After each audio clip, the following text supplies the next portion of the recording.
Welcome back, and we're glad to have you all back as we prepare for our second set of panelists to continue our discussions about where we've been, where we need to go, and what's next.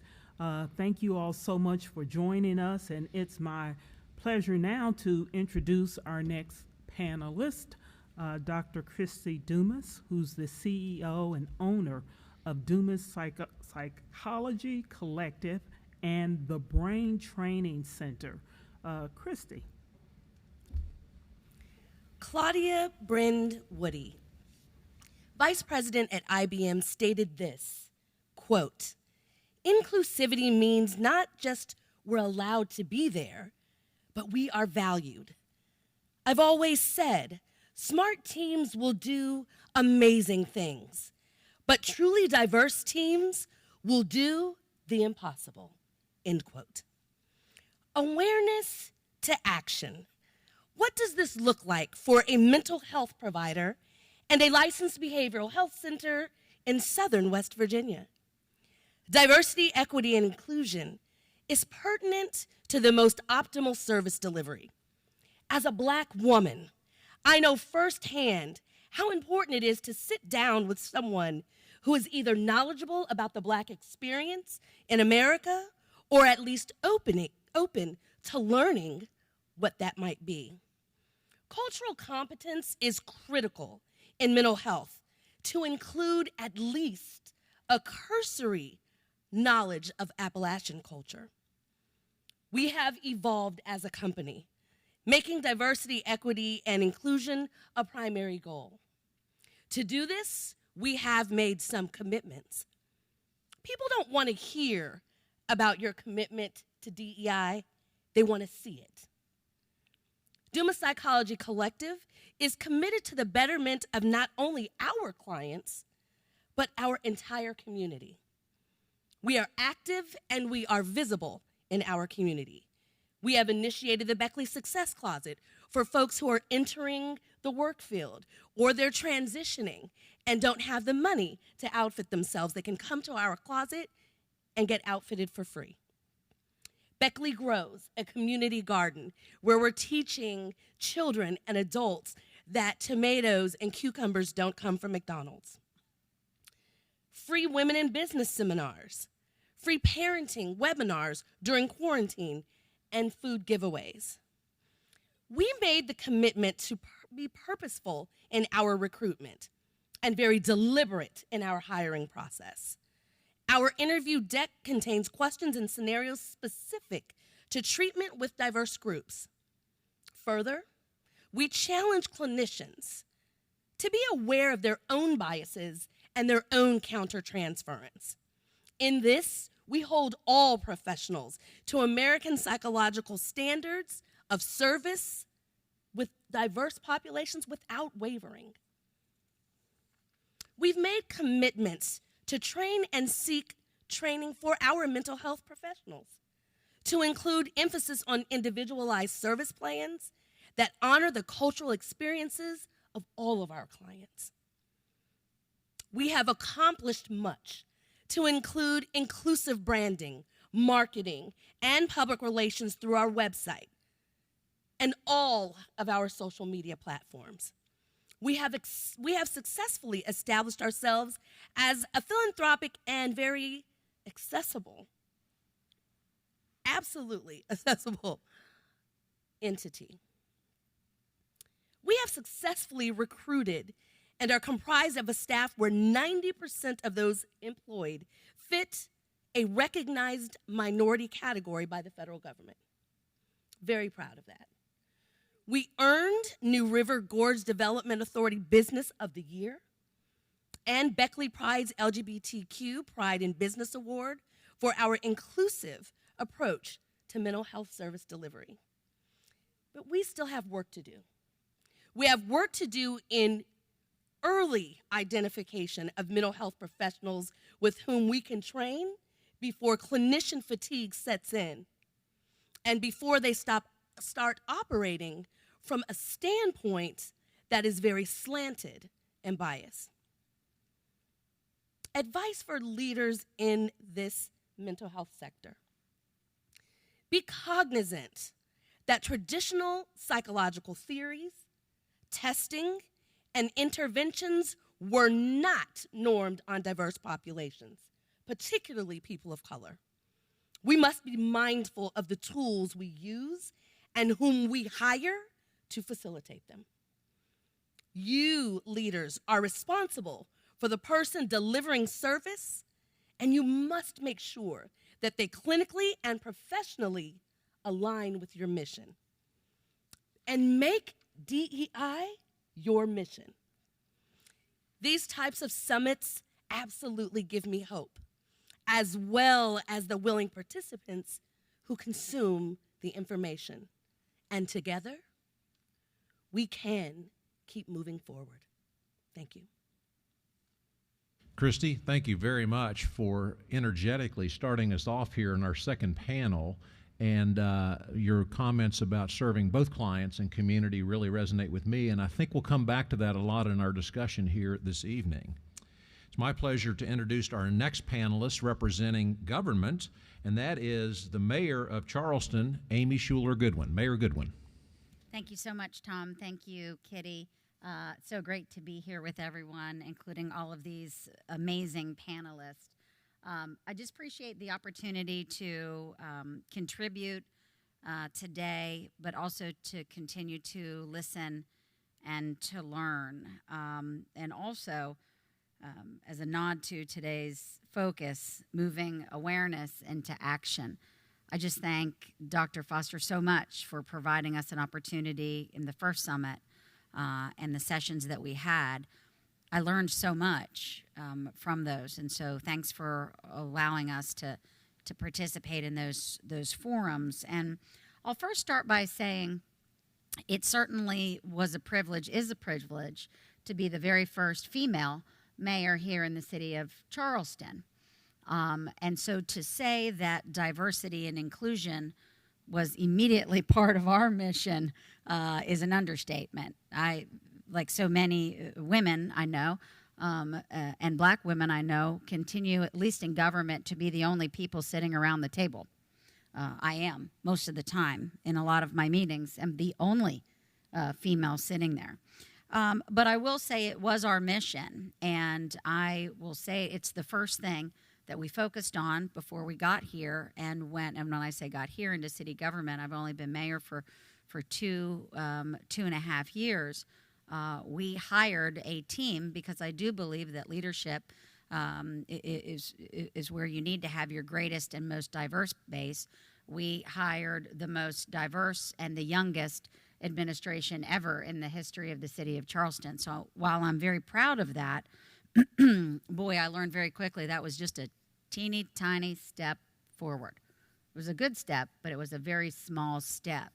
And just very quickly to talk about how we moved forward and moved forward quickly, as I was telling Reverend English, and I know Chief Hunt will talk about this in the Emotional Intelligence 2.0 book, which is a program that we're working on with Reverend English and others. I have a lot to learn, and I have a lot to still act upon. But on July 4th of 2019, a young man was killed on Charleston's west side. His name was Tyke. And it was devastating. It was devastating to our entire community. And because of that incident, we pulled together very quickly the West Side youth, because this is what I know about youth, especially about teenagers. Boy, they'll tell you what they think, whether you want to hear it or not, right? So we pulled together a group of teenagers and we said, what are we doing wrong and what are we doing right and how are we being helpful? And we actually started our administration in the first 6 months listening to not only our communities of color, but our youth in our communities, because for so long we've done a really good job in cities all across Appalachia of saying we want to be more diverse and more inclusive, and we want young people to get involved, but we never bring them to the table. And so this was an opportunity, the Teen Town Hall, not to only talk about the trauma that happened, but what do you need and how may we be helpful, because I guess we don't know. And through that, it was an amazing experience of, again, more listening and learning. But it helped us launch, I think, very quickly and implement a lot of the things that I know we needed to do in city government, was listening. You know, from that, just very quickly, you know, it was our summer job program. You know, Amy, give us something to do. Oh, okay, what? What would you like? A place to go? No, give me a job. Give me a job. Give me opportunities. It was our skate park, our youth council. We created the first ever youth council where we said to these young men and women, okay, if you have ideas, we want to hear from you. And we ensured that through that process, it was a very diverse and inclusive process, that we wanted to make sure that the young men and women who represented at least our inaugural, and it has been since, to be representative of the folks who live and work in our city.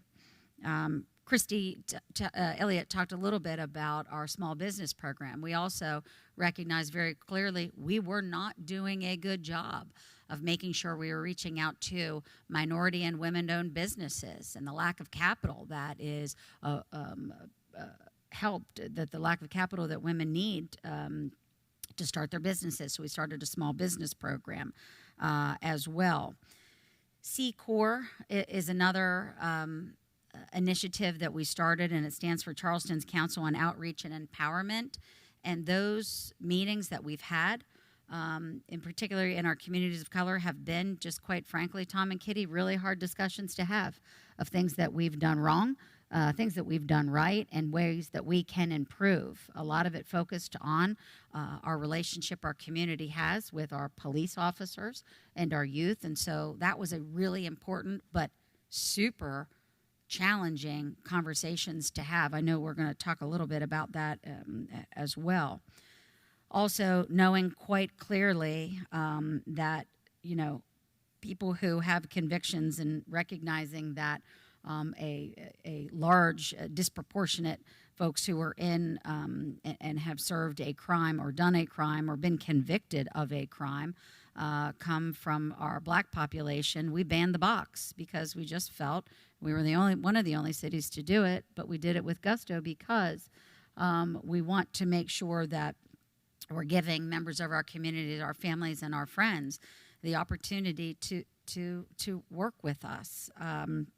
You know, our Human Rights Commission score our Municipal Equality Index in the first 18 months we were here went from a 62 to a 92, which sounds great to talk about numbers, but what did we actually do in that process? You know, not only establishing C-Corps, but the LGBTQ working group, not only dismantling Confederate monuments, approving the Crown Act. We enacted strong protections for women so they could receive the health care that they need and deserve. And I'll wrap it up by saying this. I haven't gotten the red card yet, but I feel like Todd's going to give me the high sign here, is that as we move forward and we look forward to improving government, it's every single department. If you don't think planning, streets, and traffic has an obligation to be more diverse and inclusive, I'm telling you, there is. And we have to not only just look at the mayor's office or the city manager or the council members that you see in front of you or represent you in your wards, but it's every single department. And Rayshawn Sales, who many folks here in the Charleston area know, who is our very first ever African-American female director and director of Parks and Recreation, will tell you it matters a lot. And she's taught me a lot. And having her literally right there, sitting right by my side, has helped me an amazing amount. So I know we'll talk about that, Tom and Kitty, but also I hope we get an opportunity to talk about the monumental impact that the American Rescue Plan funding will have in the city of Charleston and how we can use some of those funding sources to make all of our communities, not just in Charleston, but across Appalachia, more diverse and inclusive. Thank you so much for giving me this time. Thank you so much, Mayor Goodwin, and we'll be back to you with some of those questions, and I know folks out in the audience are interested, particularly in how those COVID funds are going to be expended. But at this time, I'd like to introduce our next panelist, and he is Chief Tyke Hunt, the Chief of the Charleston Police Department. Chief? Thank you for having me. It is an honor to be here. And as I note the topic of this evening's discussion, from awareness to action, I think it's important that folks that we're speaking to know where I'm coming from in order to know better where we are going. And it starts with Mayor Goodwin interviewing me for the Chief of Police position and the different questions that she was asking me all the way back to where I grew up. I grew up on the west side of Charleston. I am very vested in our communities here. Mayor Goodwin asked me about the impacts in my life. I couldn't help but refer back to the athletics I had in my early youth and junior high and high school, and that definitely played a large part in keeping a lot of us busy, occupied, and out of trouble. And the coaching staff that I am very close with and that I give a lot of credit to on my upbringing is a very diverse group. So that really resonates with me. Mayor Goodwin was able to have some pretty in-depth conversations with me about that because she was able to identify with a lot of the folks that were inspirational to me when I was growing up. So then we went on to where do we go with the police department from here, and what foundations would I bring to it? First and foremost, I'm heavy in faith. I'm a Christian. I will never denounce that, and I think most people who've heard me speak recognize that readily. So Mayor Goodwin was able to use my belief in the Lord to set me up with a strong group of folks right out of the gate to speak with. So it was a group of faith leaders from all over Charleston, and we had some very difficult questions come out initially. But because I have faith in the Lord, those folks had faith in the Lord, we were able to openly discuss it, have some good earnest conversation, and I never will forget that Reverend Marlon Collins looked at me, and he's he represents his community. He wants to make sure he can trust the person who's leading the police department in his community. He says, I hear what you're saying, and you're saying the right things, but how do we get there? And I told him, I said, sir, not so many words. That we're going to have to figure out together. I've got a loose plan, but it is going to take all of us. We are only as strong as the community we serve. I wholeheartedly believe that, and I have drawn upon our community leaders a lot throughout my term as chief, and I will continue to do so. As I was drawing upon these community leaders, we get a little further down the line, and it had been a little bit of time past since we've had some implicit biased racial intelligence type training. So I reached out to a retired police officer, Errol Randall, and asked him to put me in contact with Reverend English. I recall Reverend English teaching a class that I was in right after I made sergeant, and I just couldn't help to have immediate respect for the knowledge and the presentation of his material, and I wanted all of our officers to experience that. So Reverend English and I began to have a conversation, and that quickly turned into a greater need of recognizing one's emotional intelligence. So with that, you're going to get implicit bias, you're going to get racial intelligence, you're going to understand the person you're dealing with, but most importantly, you need to take a look at yourself. And the portion of emotional intelligence that we are teaching now starts off with the assessment of the individual. You fill out the questions. You are gauging yourself. And from that, you're able to get a really good look at your deficiencies. So I filled it all out, and the mayor and I were speaking earlier before this kicked off, and I was a little displeased with my results. I thought I would score better than what I did because I believe I'm a good person with a good heart, but it made me realize the work that needs to be done within me. And that really resonated because it played into what Reverend English's big picture is if I need work in myself, clearly all of us need work, and the Charleston Police Department needs work. So I've said many times, we can do better, but the only way we're going to do that is with information. So I make it a point to speak with anyone who wants to have a conversation and bring issues forward. We're going to speak about it and get all of the information out there, and then we can begin to work on a solution. And with that comes great relationships. I've met some fantastic people here in Charleston. I knew a lot of folks to start off with, but the connection I've made with so many more community leaders, I tell you what, it's really been impactful in my career, and I can't thank those folks enough for the way they are shaping the Charleston Police Department. So we brought about that emotional intelligence, and this is before George Floyd that these conversations were happening. I didn't need another significant incident to happen to open our eyes to the change that needs to be made in the police department. Mayor Goodwin recognized something in me and the questions that I answered that saw that I'm willing to take the bull by the horns and make the changes needed. We look at policy, and we do give it a good, strong look. Before George Floyd, we had already taken chokeholds out of the Charleston Police Department policy and procedures. But even after George Floyd, you really take a closer look, because we need to ensure the folks in our community, the folks we serve, can have trust in us and know that we do things different and that we're here to protect them and serve them. So we take a good hard look at our policies, and I like to point out that we already had the duty to intervene. That is a very important one.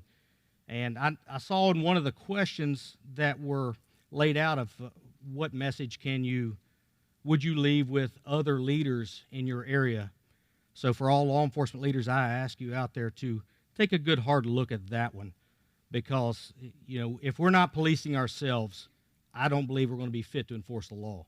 We need to be held to the highest of standards.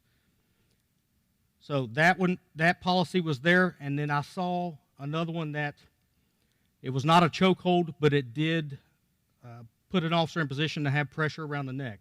Immediately nixed that. Notified the mayor's office and city attorney's office, and we quickly effected a policy change to do away with that. We in no way want to bring harm to anyone out there if we do have to respond to resistance and aggression. That was another change. It was always called the use of force policy. I never want anyone we are serving to think we are looking for an excuse to use force. Our job, our role, is to merely respond to resistance and aggression. And the first and foremost should be de-escalation. That is mentioned and referred to multiple times throughout our policy, and we make sure that our supervisors are very mindful of that, and they get that point across.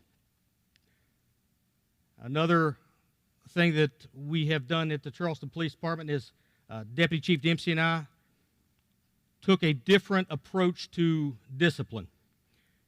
The officer that has maybe made a mistake, they will clearly suffer some form of discipline. But where are they getting their information from? Who is allowing them to have that type of behavior? It's their supervisors. So if we can substantiate in any way that the supervisors were knowledgeable of these actions, permitting it, allowing it, or turning a blind eye, then those supervisors are held accountable. And not only a 1-for-1, it's a 2-to-1, and the last instance we had was a 3-to-1. So if the officer had 1 day off, the supervisor had 3. So if we can begin to hold those that are making decisions and ultimately can draft and enhance policy, if we're holding those folks accountable, we can become better. All right, I just got the yellow card there, so I will begin to wrap it up. But I want folks to know out there that we at the Charleston Police Department listen to our community leaders, and we are going to do our best to make sure that we can work together for plausible solutions to make your city safer and provide you a better service. Tyke, thank you very much for those opening remarks, and appreciate your sharing with us where you're coming from and where you come from. That's very, very informative and helpful, I think, as we all get to know one another better. And I know we're going to want to circle back in this discussion this evening to learn a little bit more about some of the policies and programs that you've talked about, the emotional intelligence and those. I know there's great interest in those questions. Our next panelist, and it's a duo that I have the pleasure of introducing, are Angie Settle and Shayla Leftridge, representing healthcare. Only one of this dynamic duo is with us in person this evening, and that is Angie Settle, who is the CEO of West Virginia Health Right. Her Director of Community Outreach, DEI, is Shayla Leftridge, who is participating remotely. So what we're going to do here is start off with Angie with opening remarks, and then kick it to Shayla, who you will hear but not see. So with that, Angie, the floor is yours. Thank you so much for having us here. First, I just want to say a little bit about Health Right and lead into how that connects. You know, Health Right is our state's oldest and largest free and charitable clinic. We've been in business since 1982. We serve over 40,000 low-income, uninsured, and underinsured West Virginians in need. We pride ourselves in filling gaps in care. We pride ourselves in having open doors and inclusivity and making sure that we have a diverse staff and a diverse board. And, you know, all that sounds great and well and good that we're accepting. But, you know, I had a kind of an awakening a few years back. And a friend of mine at the time, Shayla Leftridge, who a lot of times I would ask her questions. I'm just going to be honest. You know, I'm an Appalachian, white, female. A lot of times I don't understand the issues that are faced from African Americans. So she was my friend that I would go to a lot of times and ask her stuff. And when the whole thing with George Floyd and all that, and then COVID started, and noticing a lot of the inequities and the issues with, you know, the impacts of, you know, pregnant females in the African American community suffering more disease, and just all these things adding up, it brought me to the place that I knew that we could do better, and we needed to do better, and I just didn't know how to do better. So I knew that having her on board, there was an opportunity with the grant from Care First to address some issues, and the first thing that I thought of was I need to bring her on board and make her our diversity, equity, inclusion person, because she can teach me, she can teach all of us. And I think it's so important when you're looking at issues like LGBTQ or anything like that to recognize where your inadequacies are, and that you need somebody with that lived-in experience to help you. And so probably the best thing that I've done is to hire Shayla and bring her on board to help me through this whole process in terms of doing more outreach, in terms of the West Side. That was something I've always had a heart to help the West Side. Growing up as a little girl, just seeing the things on the West Side that needed to be changed, and we needed to do more. And she's taught me a lot about, you know, equality versus equity, and learning so much about that. We're making major strides. We're trying to make major strides to do things even better. And I'll pass it to her. But that's the main thing is I just want to say I'm not an expert in any way. I'm learning every day, and I think the main thing is we're trying to do better every day. So I'll let Shayla pick it up now. Hi, everyone. Mm-hmm. Thank you so much for having me. I want to just start by saying that we are not here to pat ourselves on the back in any way. We are here to share what steps we've taken to become more diverse and inclusive and equitable in our organization. But we're very much here to hold ourselves accountable and to encourage other organizations to hold themselves accountable, and for these leaders to hold other leaders accountable. Yes, I agree with Angie that one of the most important steps is bringing in diverse leadership. I would love to just say the best thing she ever did was hiring me, of course. I'm very happy that she did. But in reality, what it is, in a general term, is that we need PLC leadership, period. You need diverse leadership, whether that is women, that is people in the LGBTQ plus community, that is people of color. You must have diversity in your workplace if you want to be successful, if you want to be equitable, if you want to be inclusive. Statistics show that diverse teams are 70% more likely to capture new markets. And with that said, our goal was to help as many people across diverse markets as possible.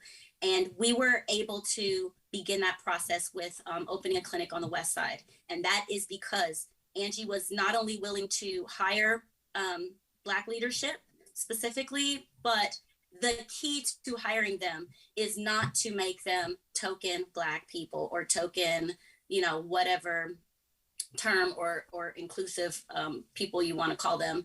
You can't just hire token people. You have to make sure that you're also then listening to them, giving them empowerment so that they can help you. Because the fact of the matter is you have to trust them to do what they're there to do. They bring a perspective that you will not know anything about unless you listen and hear them. So, often with good intentions, we have organizations that go to disenfranchised communities and tell them what they need rather than ask them what they want and figure out what they think they need and marrying those ideas. So we have partnered with local organizations, local communities. We go to them directly and talk to them and figure out what they feel they need and what they want. And we're trying to give them what they want and need. And they're not always the same thing, but a lot of times we can find that common ground and make that happen. That happens with Black leadership. That happens with other POC leadership. That happens with women leadership. That happens with diversifying. So what I hear from a lot of organizations is, well, we don't have qualified candidates. Well, you have to make them. So if you can't find them and you can't recruit them, what we need from you then is to make them. So you hire people of color. You mentor them. Mentorship is the best thing that you can do to have qualified leadership. When we're talking about equity, you may not have a population of people who have had the opportunity to be educated properly or to even have these chances to show what they can do. So you have to give it to them. So by empowering them that way, whether they stay with your organization or not, you have now mentored them and groomed them and make them able to go to other organizations as well. So I think also then visually, people, especially in healthcare, people that are not trusting of what's going on need to see people that look like them. So when they walk in our clinic, they're going to see representations of themselves, whatever group that is. So it's really important that we do that. We have done that, but I am not going to sit here and pat ourselves on the back and say, look, what a great job we did. What I am going to say is we've made strides. We're going to continue to make strides, and we are going to make this step one in a multi-step process. I hope that the rest of the panelists and organizations also realize that, no, I'm not going to pat you on the back for doing the bare minimum. I'm not going to pat you on the back for doing what you're supposed to do. I'm going to tell you, great first step, and let's continue that process. Thank you. Thank you so much, Shayla and Angie, for that. And I like the comment about tokenism. Tokenism is out. We need involvement that is serious, that's honored, that's respected, and certainly that's used. And it's my pleasure to introduce our next panelist. He participated last year in the summit, and I enjoyed listening to him last year, and he's here to tell us what's going on at the state level with regard to education. And our next guest is Drew McClanahan, who's the director, the Office of Leadership Support for the West Virginia Department of Education. Drew, take it away. Thank you, Kitty. Thank you, Tom. And thank you to the Greater Kanawha Valley Foundation. I think it's interesting in hearing what everyone's saying here is we're all seeing the need and the desire to constantly be better versions of ourselves or our organizations tomorrow than where we are today. And so I do commend that commitment to being lifelong learners and always looking to get better. And so I do want to go over some thoughts and some ideas to share and even some updates from where we were last year, because we did have the opportunity to present and have a very robust discussion last year. And I think that it's really interesting for the education sector as and I was able to listen to the first panel. We exist in every community, in every county, in every district, and support every child across the state. And I think that that term "all" is really essential for our mission and our commitment to our equity initiative that we have at the Department of Education. That all truly means all, regardless of your background, regardless of who your parents are, or what you did yesterday, or what your parents did 5 years ago or 10 years ago, or how you performed last year. And so I think that mindset for us in education, first and foremost, is essential to understand that all does mean all, regardless of your background or regardless of where you're coming from. That as educators, we have not only the duty but also the responsibility to provide for those supports, provide for those policies, provide for anything that we can do to make sure that we are putting structures in place for all students, regardless of their cultural background, regardless of their skin color, religion, sexual orientation, any background, any factor that you can possibly give or label the student under, that we have that responsibility and that duty to provide for those students. And I think that's a really exciting opportunity for our schools. I don't think it's any secret, especially over the last 20 months or since March of 20, and what we've seen in schools with COVID-related concerns. It's highlighted additional levels of equity, be it internet access, be it access to food. We have plenty of anecdotes of young children, third and fourth graders from different communities, picking up the phone and calling their central office saying, when's the food bus run, right? That we know that we have students that come to us from gross inequities and drastic backgrounds that we have to try to close these gaps. Those aren't the only gaps that we know. We know that we've historically had attendance gaps, and we know those attendance gaps are greater for students of color than what they are students of not color. We know that we have discipline gaps, again, that are greater for certain students. We know that if you're a black male student inside the state of West Virginia, you were suspended at a higher rate than what white male students are. We know that if you're a black male special ed student, that you're suspended at a higher rate. We have achievement gaps. We mentioned the tests that aren't normed for communities of color. We understand that those gaps exist. And I am excited that our State Board of Education, our Superintendent Birch, have asked, and we've entered into last February, we actually entered into a statewide equity partnership with the Herbert Henderson Office of Minority Affairs, in which we adopted a set of beliefs around equity and our belief that all students can learn, and that we understand that these gaps are at a disagreement with not only our belief but our knowledge that all students can achieve and will achieve given the appropriate set of structures and supports.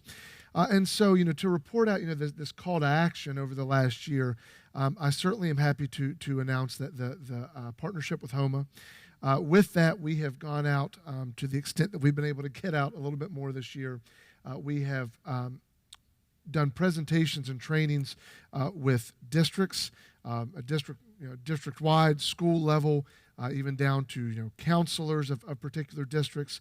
We had a series of online conversations with community leaders around the state, an Equity Talk series where we gave educators and educational leaders opportunities to come in and even talk about what it looks like. And again, we know these conversations are tough, but we have to give people the opportunity to have the conversations. We have to be willing to knock down some of our own ideas and thoughts, as Chief Hunnan mentioned, that we have to do some of that internal work as well to be able to knock down some of those pieces. And we're doing our best to knock those down, to be able to lead those conversations, because we do know that we have we can set policy, but the implementation does occur at the local level. We are committed. We have a policy calendar that's coming up. We've made some commitments looking at things like our statewide discipline policy to make sure that we involve the appropriate stakeholders, that we review what that policy looks like to make sure that we are appropriately implementing policy. We have created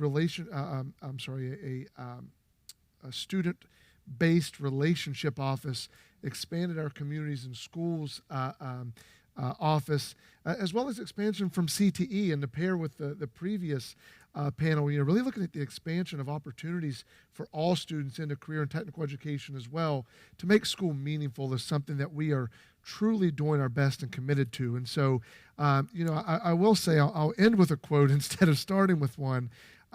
Ron Edmonds, who was a pioneer in the research of effective schools, once said, "We can, wherever and whenever we choose, successfully teach all children whose schooling is of interest to us. We already know more than we need to do that. Whether or not we do it must finally depend on how we feel about the fact we haven't done it so far." And so I do think that it's essential for us to continually understand where we are and what we're doing moving forward before we can get the results to close the achievement gaps that we want to close. Drew, thank you very much for being with us again this year for that update report. All means all. I picked up on that. The omnipresence of public education, presenting both challenge, responsibility, and I might say opportunity too. So we look forward to getting back to those topics. It's my pleasure to introduce our next panelist this evening, and that's Dedriell Taylor. She is the Chief Diversity, Equity, and Inclusion Officer at West Virginia Wesleyan College. Dedriell? Thank you. Thank you, Tom and Kitty, for having me.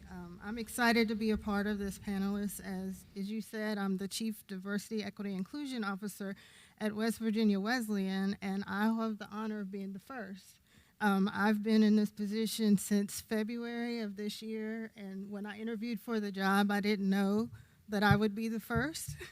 So it's been exciting, and it's been a very rewarding experience. And as part of the interview process, I think that I experienced Wesleyan's commitment to diversity and the importance that they saw in this position, because when I interviewed, of course, we were in COVID, so I report to the president. I didn't actually meet with him in person until 3 months after I started working because of COVID protocols. But when I interviewed, the panel that interviewed me was more student-centric. So we had students of color, we had international students, we had faculty of color.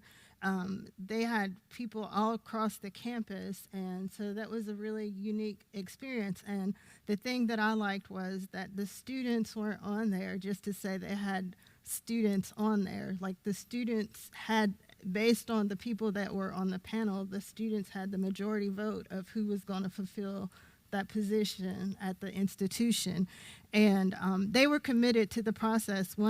Some of the interview panels were with the students by themselves, and the one with the international students, which in this role I also serve in an advisory capacity for our international students, and so they wanted to meet with me, just them one-on-one, and we have about 55 students from different countries, and they represent about 26 different countries. And those students were on a panel with me at 9 o'clock in the morning, and some of them it was 2 o'clock in the morning where they were, or midnight where they were, but they thought this was important for them to be there. And so I was really impressed with just the process that I went through to be selected to serve in this role.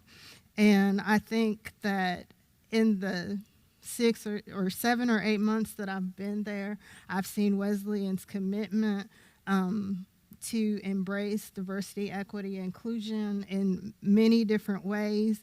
And in my office specifically, I always tell people it's my job to provide not only leadership, but education and accountability to what happens on our campus as it relates to diversity, equity, and inclusion issues. And so we've done several different things since I've been there, and I don't want to leave anything out because in that short amount of time, we've done things that I think are exciting. And so, like I said, I started in February, and one of the first things we did is I had a conversation with faculty, and the students came to me, and they wanted to have a conversation with faculty about issues that they wanted to see addressed on campus. And so we had what we called Conversations and Courage.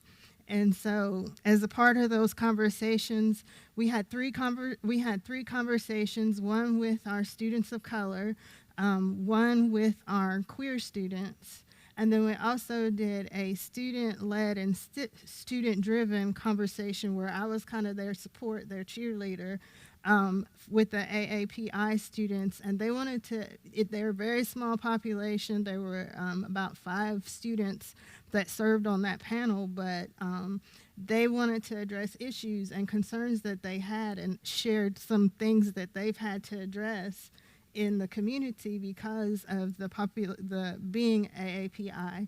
And so out of those conversations, we have created different initiatives and things on campus. Like one, the Black students, we had a discussion that included not just faculty, but we have a Center for Restorative Justice on our campus. So our CRJ, our Black Student Union, my office, we had a virtual conversation. And like I said, as part of those conversations, we specifically talked about the conduct process.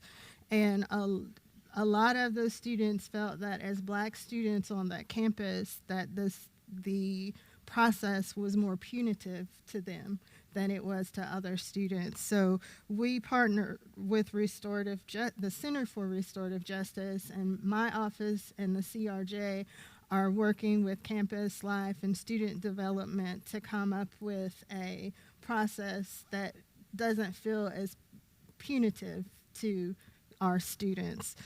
We also have been working so that, and I specifically have been working to make myself more accessible to students so that the students don't come to me only when they have a grievance. Like I do that, and I'm that safe place for them to come if they need to talk about things. But I don't want them to feel like the only time you can come to Dr. Taylor's office is if something has happened and you need to file a complaint. And so I've seen that change, and we're doing some other activities on campus to try to promote cultural awareness. So we've done some planning.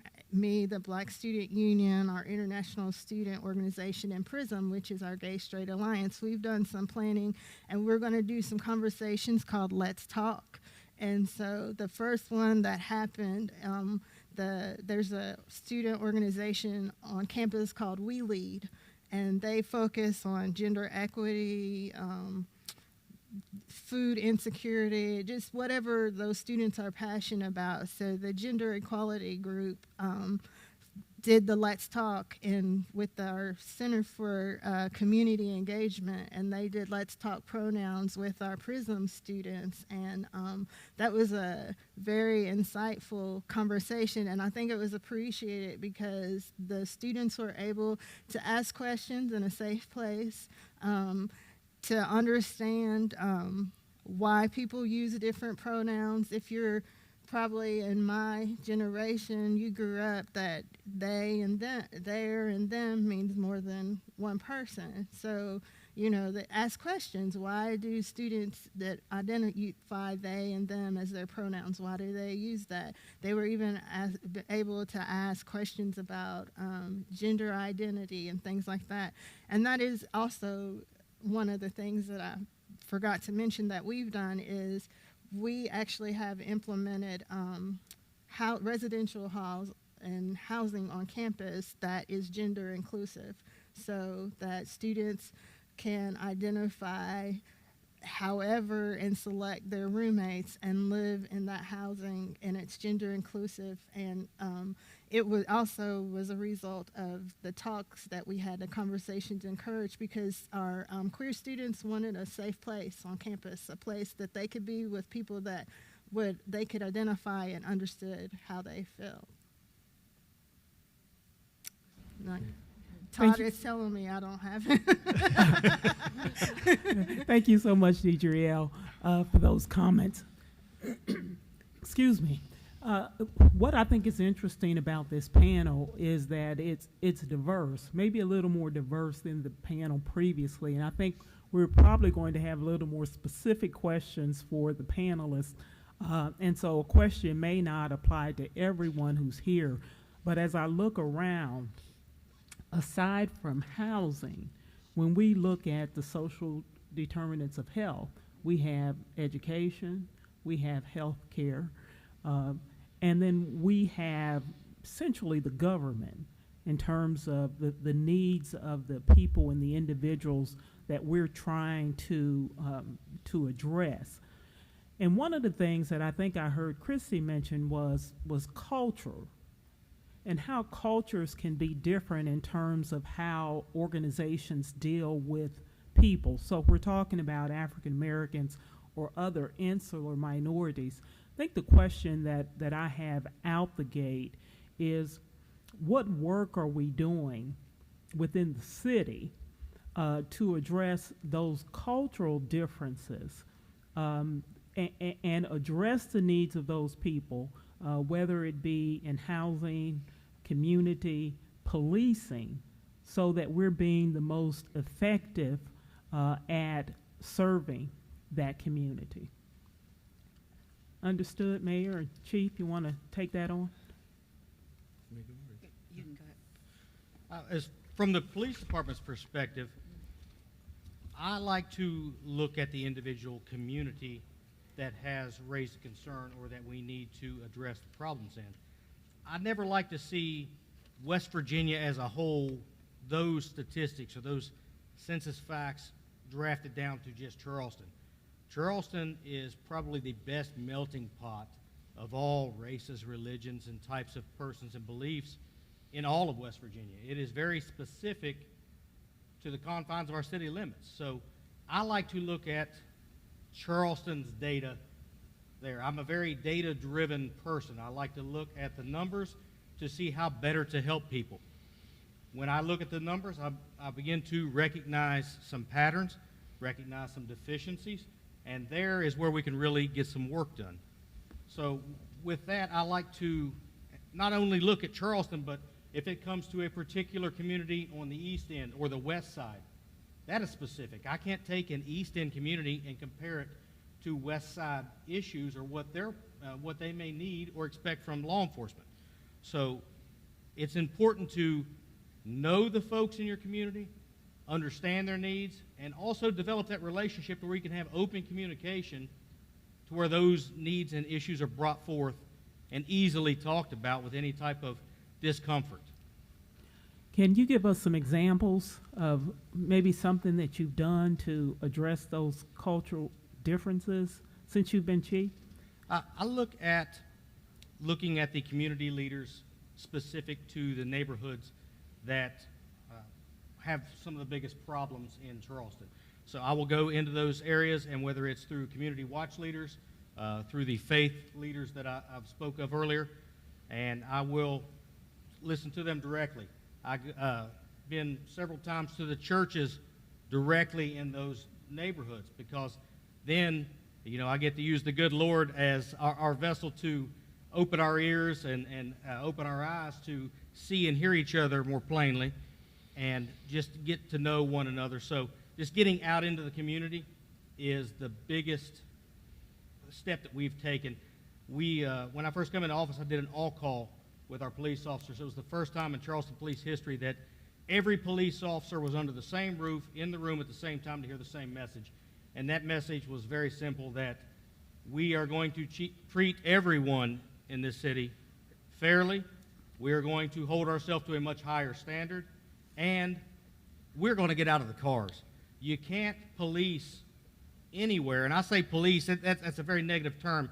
You can't engage with your community the way you should if you're just driving by and checking and all that.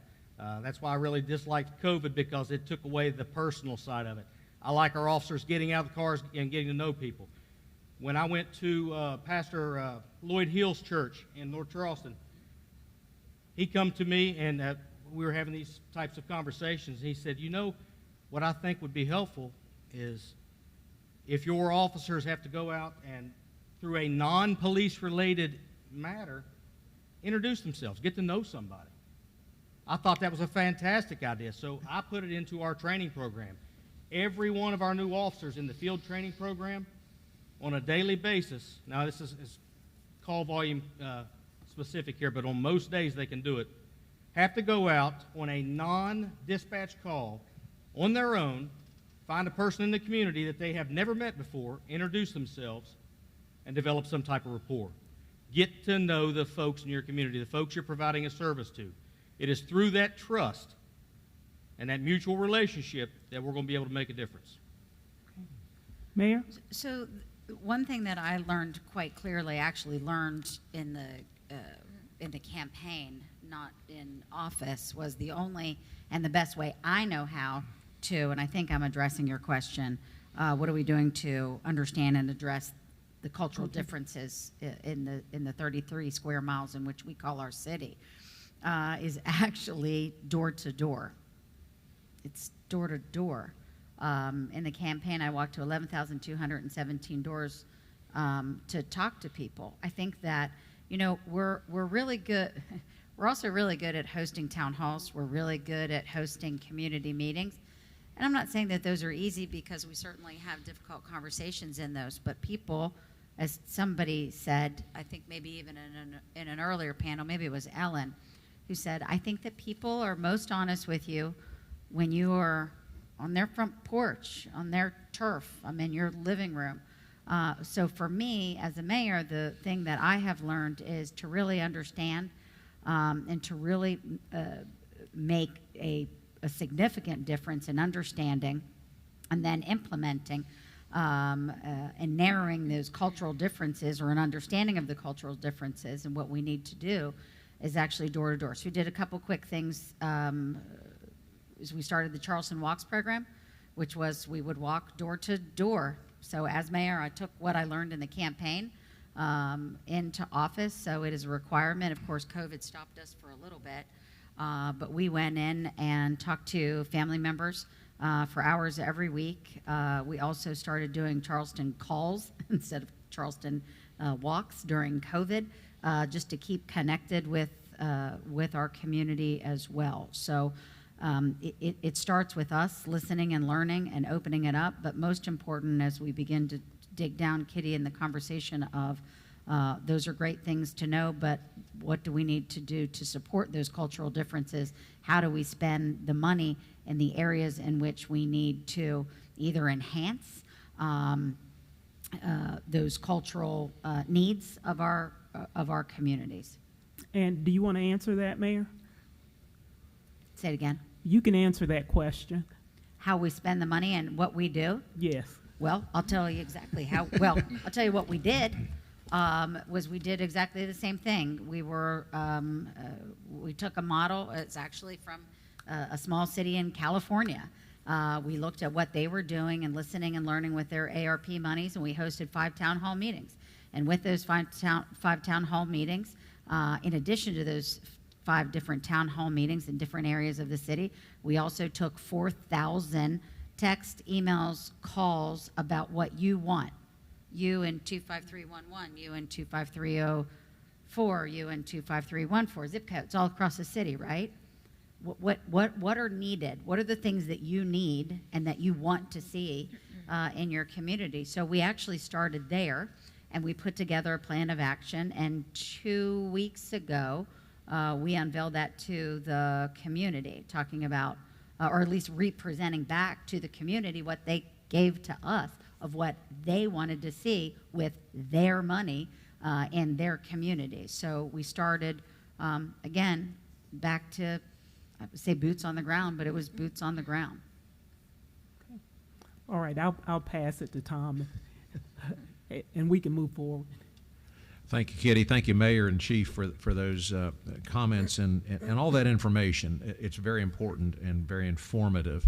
So this question may be of more general nature, Kitty, and one thing that strikes me as I hear the opening remarks is a lot of involvement and engagement with youth. And one of the questions we fielded from the audience prior to today's session related to youth. And I'm going to read the question, and then I'm going to kind of expand it a little bit so you can each take it where you'd like to go. So the question is submitted is this: how can we better engage with our youth on race so that we have a generation of kids who are thoughtful and moving us forward? And as I listen, it sounds like the students elected you, Dedriell. Of course, Drew, you're all about dealing with kids every day and policies. Mayor, you have the youngest administration ever in the history of our city. So I'd be interested, what's your observation and experience about the possibility of really accelerating positive change through engagement with youth?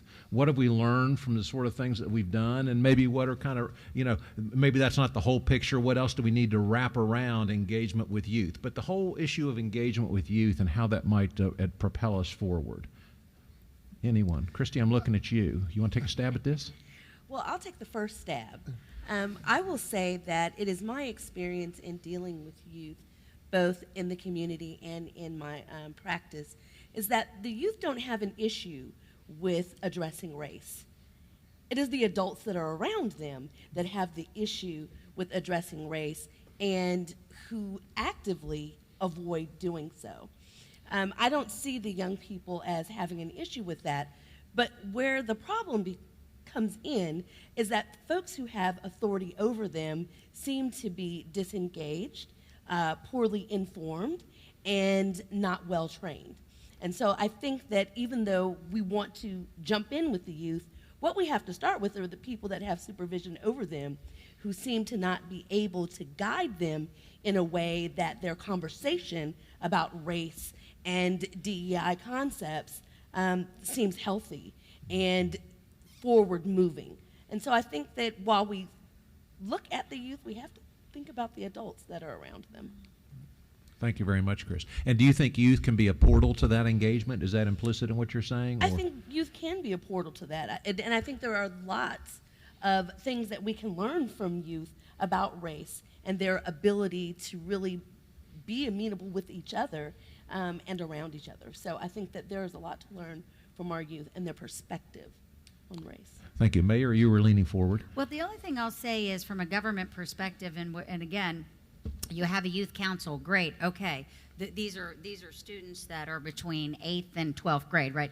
Dip your toe in the pool. Come on in, see if you like it. Are you engaged? How do we get you engaged? How do we connect you with something that you like? What's your interest? It's kind of like the program that we started to get young people to move back to the city of Charleston, which I'll talk about later. But here's my big beef with people saying, let's get kids, the youth, engaged and involved in government. How about help them with their platform? Not just say, oh, you should run. Fantastic, great. That's nothing. Not only you should run, let me help you build your platform. Tell me what your interests are. Let me help you develop that. And oh, by the way, let me financially support you. That's not only just youth, but it's women, especially in Appalachia. We are very poor at supporting financially or with just additional support. So how do we engage and involve and get youth there? Not only give them a seat at the table, but ensure that they keep that seat by helping them with their platform, with their policies, and also with some type of funding so they can get their message out. Tom, if I could add a few pieces here. I think it's interesting because we can ask the question, are we a diverse state? And on one hand, the answer is a resounding no. That we know that we are not a diverse state on so many metrics. But at the same token, we also understand that we're rich in diversity inside individual communities. It could be 15 different churches inside of a community and a number of different heritages that may, on skin color, look the same, but may be drastically different. And so I think it's interesting that in communities that we know that are diverse and that meet that definition of being diverse on any number of levels, it is much easier to involve youth and really to get youth involved. And youth are very adept at changing and appreciating diversity. And the example that I will give is you think of what a school looked like prior to federal special education legislation. And you look today, and you get in and you look at how students today treat students with disabilities or students with special needs compared to what they might have 40 years ago 45 years ago. So, I think that exposure it certainly is imperative. Now, the ultimate question is, how do we take some of our communities, especially rural communities or communities that really lack some of the diversity? And I do think that, to the mayor's point, a commitment to funding, a commitment to resources, commitment to outreach certainly is essential for that. Because at the end of the day, this is not something that, frankly, we cannot, create that appreciation for diversity just by simply giving someone a book. We do have to have meaningful connections and meaningful experiences with people from different backgrounds to really give a weight to that relationship. So I do think that, in looking at the relationships that we have with communities and with youth, we certainly can move that needle forward, especially in communities where we know that we have diversity. Sadly, we do know that it's a steeper mountain to climb in some communities where we don't have access to some of that diversity. But again, that commitment to resources, time, effort, energy, et cetera, I think that we can begin to chip away at that. Thank you. Dedriell, then Angie. I was going to say, I agree with Kristi that it's not the youth that have the problem, it's the older generations that have the problem with talking about race and diversity, equity, inclusion. West Virginia Wesleyan, I would say probably if you looked at our campus, you wouldn't think we were very diverse because we're majority white in a city that's majority white, in a county that's majority white. But I think that just the conversations, like I said, that we've been able to have on campus, even though I helped facilitate them, they were student-led conversations. The students were very clear about what they wanted faculty, staff to know. They were very clear, even in sharing with others. So students that are members of one group, whether it's the Black students or the international students or the Asian students or the queer students, were very clear in sharing ways that other students could serve as allies for them on campus and things like that. So I don't think it's the students that have the issue. I think it's the older people that may have issues with talking about those those things such as race, ethnicity, queer community, and things like that. The other thing I would say that also on our campus, I think demonstrates that our students are, even those who are in minority or populations that would be considered marginalized, are very capable in ways that I never was when I was their age in sharing their feelings about things. Is that our president has a think tank on campus, and so the think tank that addresses issues on campus and makes decisions on campus is student-led.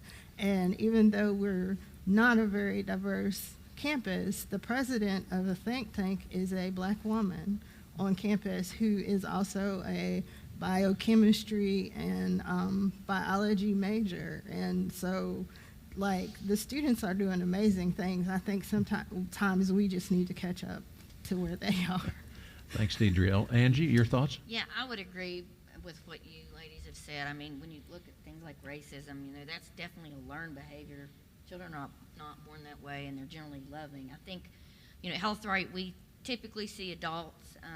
We try not to do repetitive care, like if there's a provider for children out there. But we're trying to do more, engage more with youth, because we know a lot of things in terms of mistrust of the health community and things like that. We want to make sure that we're out there and engaging people and starting early and younger. And one of the things that we recently did, which just talking about LGBTQ things, is form a program called EquiHealth, which is specifically for LGBT community and has a component in it for group support for youth that identifies LGBTQ. And we have a African American / LGBTQ ambassador that helps represent us and helps connect with youth. But again, anytime that we can get out there and mirror to the community, especially like on the west side, we have Dr. Anitra Ellis, who's just a fantastic African American nurse practitioner, and she's got this really great skill of doing raps connected to health and everything like that. But anytime to get her out there and connect with people and build that trust.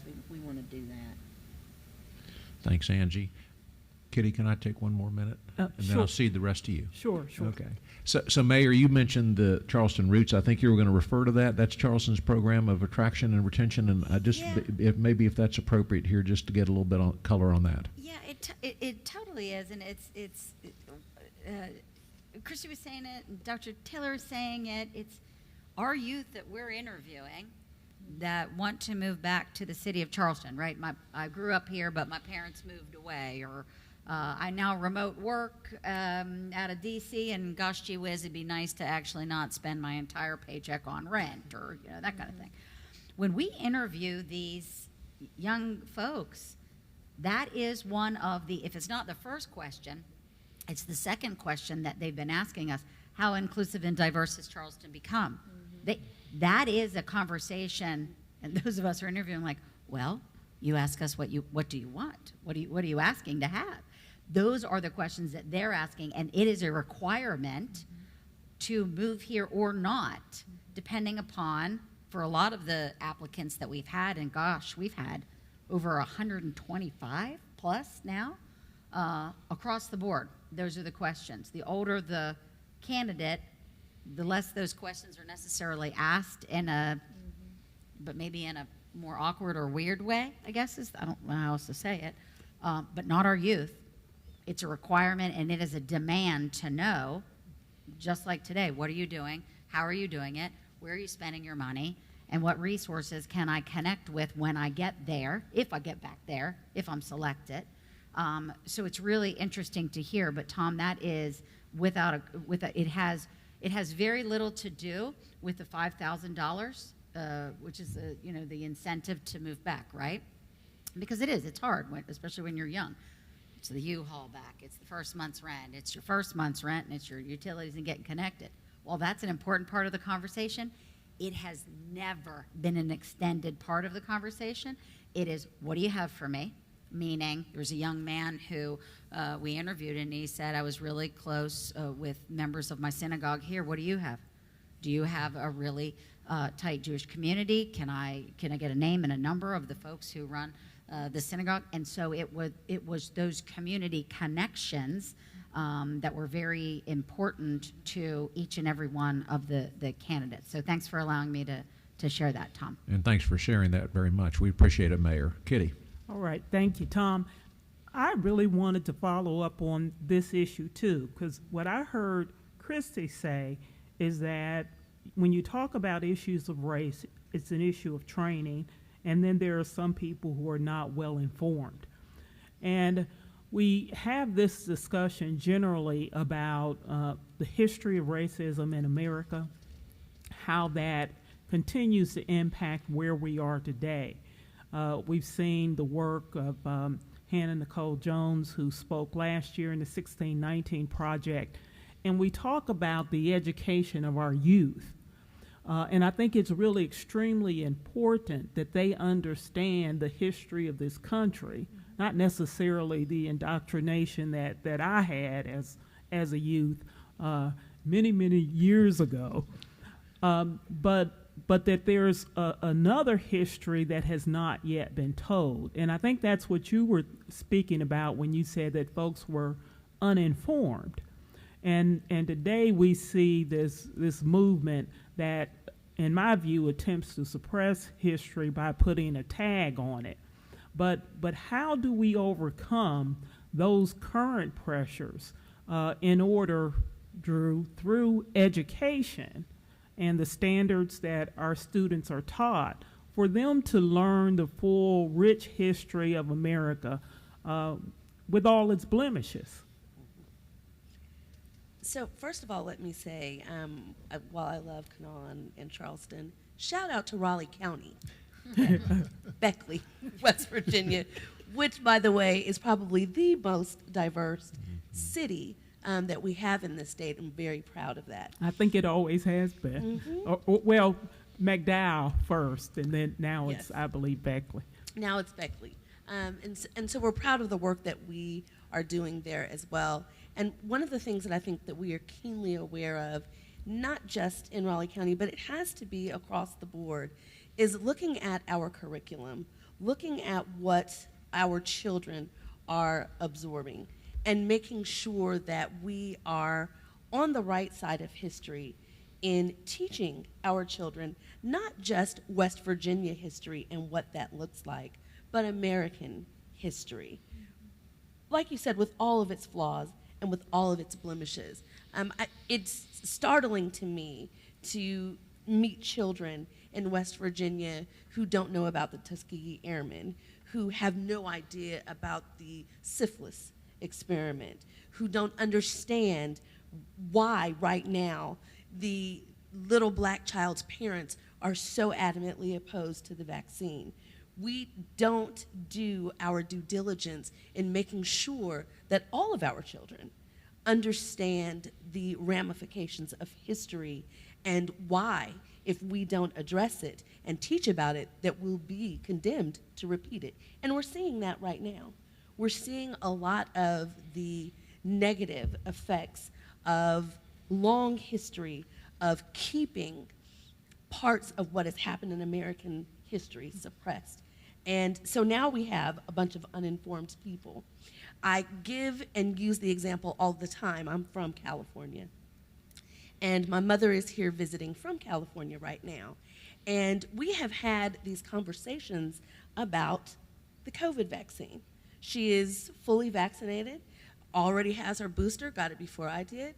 And she is startled about the amount of people who had no idea that when she was in elementary school and in junior high, that the school nurses would come in and give them shots, and they would have absolutely no idea what they were receiving, nor had their parents given any consent for it to happen. These are things that people need to know, that they need to understand, and when they're on CNN and Fox and every other outlet screaming about their rights, that there are whole groups and communities of people who were injected with something that they had no idea what it was. Uninformed. And that's what I'm talking about. So we have to do better. We have to do better with telling our own stories. And we have to be better with communicating what has happened through the course of time to our children. Mm-hmm. Anyone else? Yes. I was going to say, the other thing, if we go back to a previous conversation, we were talking about our youth. What I've seen on our campus is our students have demanded that our curriculum be more inclusive. So at one of the conversations or fora that I attended, and these are the students' words, several of the students got up and said, "I'm tired of learning about dead white men. Like, when are we going to talk about women who were scientists, or queer people who were scientists, or people of color that were scientists?" And so they are demanding of our college and our faculty to teach. And it's fine, they say, we know those people are important and they have their place in science or in history or in math or in art or whatever it is, but we also want to learn about people that look like us or are dealing with the same type of issues that we are. So I think that's the other thing, is our students have stood up and said that, we're not going to accept that. We want to learn more about people that look like us and their contributions to the field that we're pursuing. So, yeah, Drew's trying to get in. There's a lot to say, especially when you look at the course offerings and teaching of public schools, from pre-K to 12, and I'll try to hit on each little piece that I can here. First and foremost, I do think that moving forward, I am excited that we now have more flexibility with student scheduling at the secondary level, at least, as far as course offerings and graduation requirements, especially from a social studies perspective, that we can mix and match some things in there, not to lower the standard, but to provide more of an opportunity. And Our Office of Teaching and Learning right now, for instance, is working on an African American history class that would be offered that would have particular standards that would go above and beyond general American history and what might have just been offered for the last 150, 200 years in public schools. I think it's important, though, that we also understand that the choice of curriculum is something that often does, or solely does, rely on our local districts right now, and that we need people to be involved in the conversations with their locally elected boards of education to make sure that curriculum that's adopted does meet the expectation of communities, of the diverse communities that we will have in certain areas. But I also think that it's essential that we go back and we start to train our teachers and our principals how to teach things differently. And that if we look at the standards now, the curriculum that we could adopt and the topics that we could discuss in a class, as a former history teacher myself, are very robust. But we find, unfortunately, at times ourselves relying on a textbook or a worksheet or whatever it may be, because it becomes easy, and sometimes we let school get in the way of education. And that really then relies back on a lot of what my office does is work with school principals and school leaders to say, how can we see that we need to move beyond this topic or that topic to ensure that we're really focused on what students are learning, that it's meaningful to the students, and that we understand connections. Because when we look at what students want to learn, for instance, we have problems with student discipline around the state. Well, the number one indicator for student discipline in any school is meaningful and engaging instruction. So are we utilizing those leverage points that we have and understanding the totality of our students and where interest may be? So that could really be a soapbox to talk about for hours or days about the complexity of that. But I think that if we're willing to look at the flexibility that we have to train our teacher prep programs and really dive into that differently of how students learn and how we can engage students, I think we can really find that we can solve a lot of the concerns that we have, and we can make the classes really fun and engaging. So, Kitty, when you came to do I feel like I need to say this because we're talking about youth and how youth are engaged, and while we still need to do a better job on better talking about history of racism in America, when you came in to do our implicit bias training, and when you came in to do that training with members of your team, we brought in directors, because as public servants, we're all adults. All of our directors are adults. When they left that meeting, including me, I think I even said to you myself, I didn't know that in that one section that you were talking about, as you were going back and talking about racism in America, there were many of us who believe I'm well educated. I know my history. No, there were several things in those presentations that you gave to us and our group that many of our directors said, I didn't know that happened, or I didn't have a full understanding of what happened. And so I think to that, we still need to do a better job of educating the adults. We're talking about educating of the kids, but it is incumbent upon that, because we're servants of the public. We have 778 employees in the city of Charleston. We serve you. We serve the public. We should know all of our public to the best of our ability. So I just wanted to throw that in there, as even folks who think that we know and understand and have great history are still missing large gaps of that.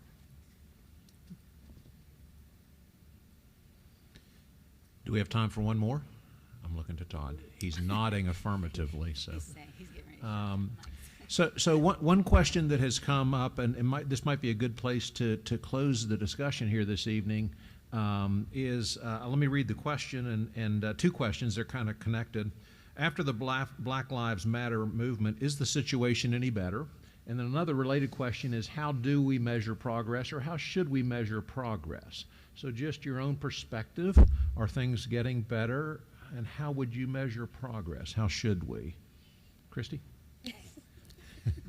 You like calling Kristi first. They're not getting better. Okay. I think that we have peeled the scab off of a very deep wound, and now it is starting to ooze and pus.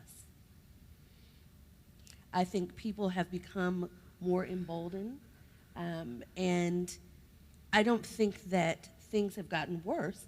I think things have come to the surface and they've become more evident of where we stand.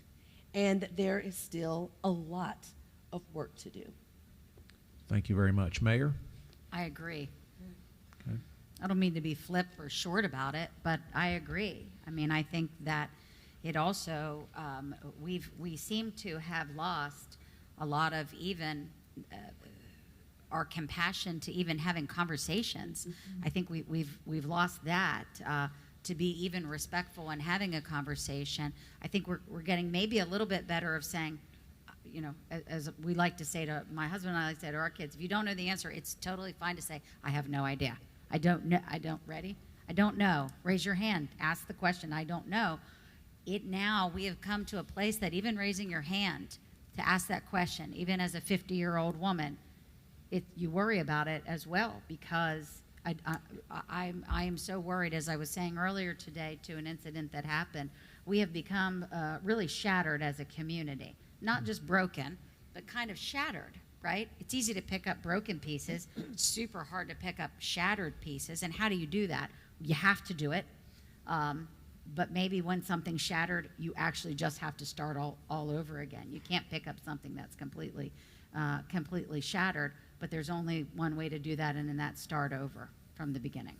Thank you, Mayor. Chief? Yes, I like to put things in relative terms that I could explain to my kids and even have them understand it.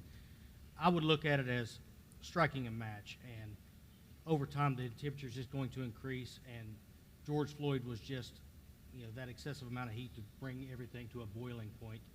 And it's sad that it came to that boiling point to where everyone began to open their eyes to the needs of everyone else and the deficiencies we have and what we can do to work together to make things better. So how do we look at a measure of that? I'm going to measure it first and foremost through community relations. How comfortable are the folks in our community speaking to police officers? How comfortable are they in wanting to pursue a career in law enforcement?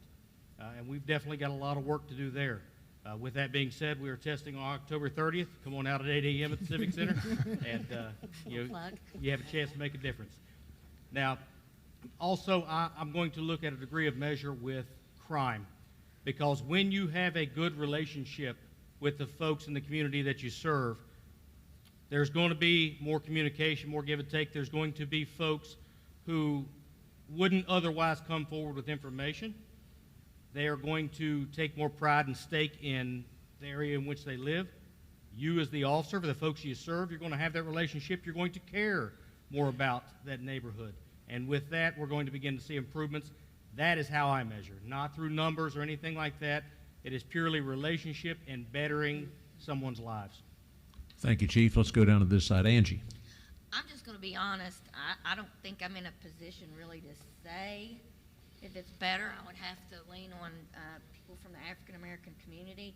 I can just say, I think there was a certain segment of population that knew it was an issue, a certain segment of population that thought that they knew everything, but they really become more with the term woke from it, and learn from it and was like, wow, this is really bad. And I would include myself in part of that, always thinking that I was inclusive in everything, but the extent to how severe that racism is in America to me, it was a real eye-opening moment for me, just a wake-up moment. I think for those people, it was helpful. And then you have, of course, these people that are still in denial and whatever, and I don't know what we do with those people. But as far as the overall impact, I'd have to defer to people on the panel that are African American.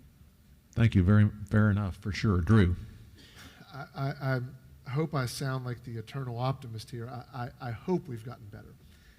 And I'm encouraged by conversations that have been had, at least from my perspective, as far as schools and districts, school leaders wanting to make a commitment to have conversations about equity, to look at what they can do and how they can create equity teams inside of their building, inside of their schools. The willingness to have some really candid conversations in groups of their colleagues and have discussions about where their students are and where they're coming from. So I don't know, certainly with 700 some schools around the state of West Virginia, I don't know that I could ever say for sure are we 100% better. I hope we are. I'm encouraged by the conversations. And the good news from an education standpoint is that we have plenty of data. We are data rich. Sometimes it's difficult to get through, but we do have a number of indicators, like I mentioned earlier, from student discipline, all the way down to enrollment, to CTE courses, access, graduation rates, et cetera, that I think we can continue to track and look at in the future years. So I'm hopeful. Thank you, Drew. Dedriell. I don't know that I think it has gotten better, but I think I'm hopeful because we are still continuing to have conversations about it, and I think as long as we're willing to discuss it, that, there's hope. I'm hopeful because the group of students that I work with, they are a light, and they are determined to make change in this world, and so that gives me hope. I work with our Center for Restorative Justice, and we have like our little check-ins, and sometimes when I don't feel hopeful, I can get with that group, and because of the work they're doing or the conversations we have, I can be refreshed and ready to go back out and fight the good fight. So I think that, no, I don't think necessarily that things have gotten better, but I think that there's hope as long as there are people who are willing to do the work. Thanks, Dedriell. So the youth give us hope. I see we're getting the sign now, and so Kitty, let me turn it over to you to bring us to a close. Well, I'd like to thank all of our panelists and those who've joined us on Zoom. This is an important conversation. It's not the be-all, end-all. There's certainly continued work to do in all of the areas that we've discussed. And so that we hope that because of this conversation, people have learned something they didn't know, that they'll seek out resources to continue the conversation, and that we'll all work toward making our community and our society a better place. It's been my pleasure to co-host and facilitate with you, Tom, and I thank Dr. Foster and the staff of the Greater Kanawha Valley Foundation for hosting us this evening. Folks, thank you all for being here. All righty, yes. Thank you so much. Let me make sure I thank the board of the Greater Kanawha Valley Foundation. This is not something we usually do, but I thank them for supporting the vision that I had for this series, not only last year, but this year. I thank the best team in philanthropy, all the staff of the foundation who are working in the backgrounds. Thank you, Tom and Kitty. Excellent job. Excellent job. Thank you to all of our panelists. What an awesome way to end on hope. And as our theme for the year says, we are facing the future with hope. Thank you to everyone. Just a reminder that this is the compendium from last year. Will be on our website. It's probably already up there. I know Jane is taking care of that. We have printouts available from the office if you'd like one. All of our panelists will receive one. Thanks everyone for joining us, and let's face the future with hope.